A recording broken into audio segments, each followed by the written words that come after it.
Nous avons vu dans les précédents audios que la base de toute communion et de toute coopération avec Dieu est spirituelle, dans l'esprit né de nouveau et par lui. Il nous faut réaliser que cela définit aussi la réelle nature de notre service. L'arrière-plan de toutes les situations cosmiques et spirituelles.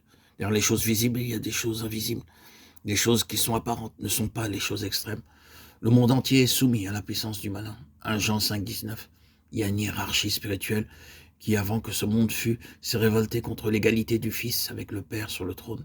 Et bien qu'elle ait été précipitée hors du ciel, et malgré le jugement éternel qui suivit, elle a été dans une révolte active et dans l'antagonisme contre ce dessein éternel durant tous les âges. Satan s'est emparé d'un certain pouvoir juridique sur cette terre et sur la race en Adam, par le consentement de ce premier Adam, par lequel le dessein de Dieu aurait dû s'accomplir ici-bas. C'est ainsi que Paul dit aux membres du corps de Christ, le dernier Adam, que ce n'est pas contre la chair et le sang que nous avons à combattre, mais contre les dominations, contre les puissances, contre les princes de ce monde de ténèbres, contre les esprits mauvais qui sont dans les régions célestes. Éphésiens 6,12. Combien de choses sont contenues dans cette seule phrase, ce monde de ténèbres? Combien les Écritures nous en parlent?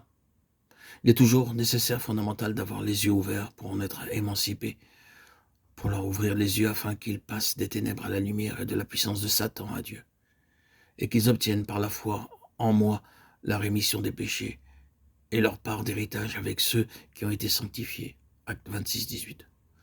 La cause de toutes ces ténèbres nous est dite être les esprits mauvais qui sont dans les régions célestes. Ces mots traduits littéralement donneraient les spiritualités ou les spirituels, ce qui signifie des êtres spirituels.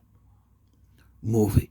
Ici ne signifie pas simplement une méchanceté ou un mal inné, mais une malignité perfide, funeste. Dans les régions célestes, ces mots signifient un domaine habité au-delà de notre monde terrestre, qui n'est pas limité à des localités géographiques et terrestres, un domaine qui enveloppe la terre et la résidence humaine. Les princes de ce monde. Ce sont des armées spirituelles malignes qui dirigent et gouvernent le monde partout où la souveraineté de Christ n'a pas été imposée au-dessus de tout par son corps, l'Église spirituelle. Les dominations et les puissances, les autorités représentent un ordre, un rang, une méthode, un système. Satan n'est pas omniprésent, c'est pourquoi il doit agir en divisant de manière organisée le monde, qui est placé sous ses dominations et ses autorités, tandis que lui-même, il parcourt la terre çà et là, il siège ici et là.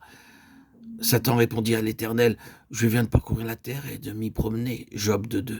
C'est là qu'est le trône de Satan, là que Satan habite. Apocalypse 2,13.